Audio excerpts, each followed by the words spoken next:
Je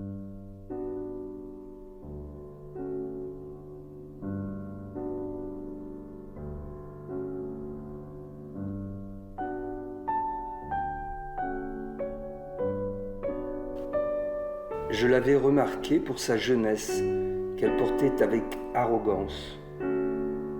C'était par une rue style art déco et tout près d'une fenêtre ouverte, comme celle-ci, que je l'ai découverte.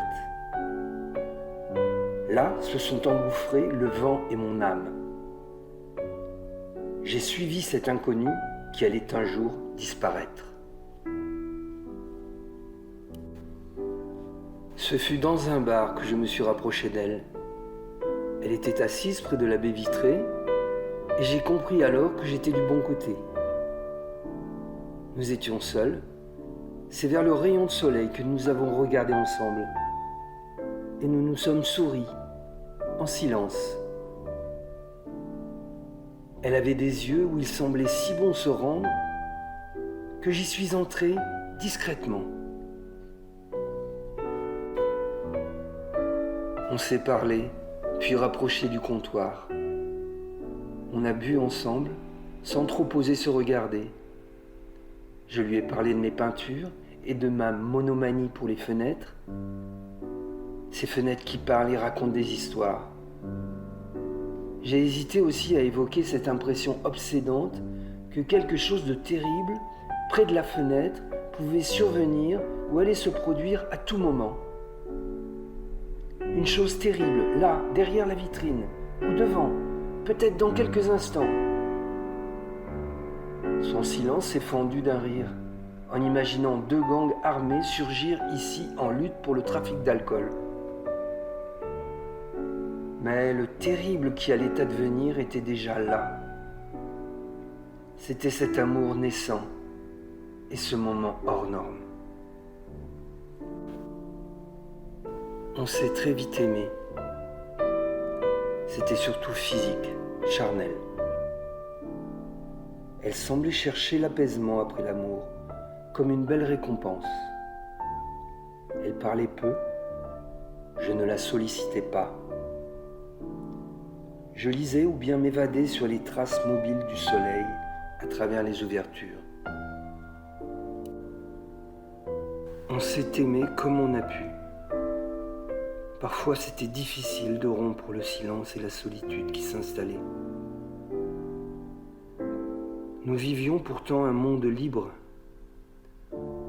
Dehors, il aurait fallu sourire à la société de consommation, à la culture du travail, à celle des loisirs et de la famille, se conformer aux usages traditionnels, aux dévotions. Elle préférait comme moi l'intérieur et les ombres portées. Elle me ressemblait, fière de cette solitude résistante à l'optimisme obligatoire.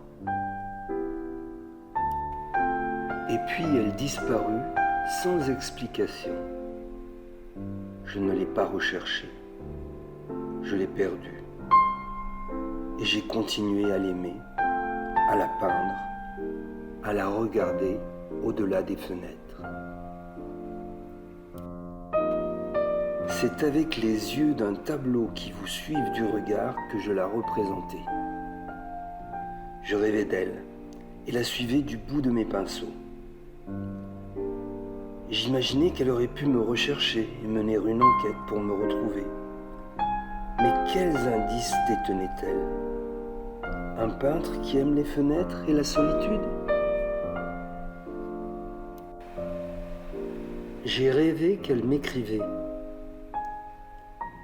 Et peindre celle qui écrit, c'est partir à la découverte de l'intime au plus profond. L'un dans l'autre, j'écrivais en elle et elle peignait en moi. Peindre sans être vu et écrire sans être lu, nous allions vivre de l'intérieur les grandes émotions de ces rencontres fictives. Se sentir, s'attendre et s'espérer. Là, elle devait revisiter nos lieux de rencontre et m'attendre quelque part. Savait-elle que je la regardais assise sur la chaise vide ? Nous nous attendions dans l'obscurité de l'âme. sans le voir ou le savoir. Une fenêtre où l'espoir était à l'affût dans le mar de café. Elle m'attendait et je la retrouvais dans la solitude des ombres, du demi-jour, des reflets, des contours et des illusions. J'étais là, elle le savait, et cela me rendait heureux. Tout allait bientôt se révéler. Sans doute m'espionnait-elle, comme moi, par le truchement de mes tableaux. Avait-elle trouvé la force du regard, celle de croire et de voir sans voir? J'en étais tout ému. Alors nu moi-même, je continuais à la peindre nue avec ravissement. Nue encore, ou presque, elle avait réussi à me faire vivre un dernier songe. Rêve ou réalité? Attente, solitude et peinture, répétition des formes, des ombres.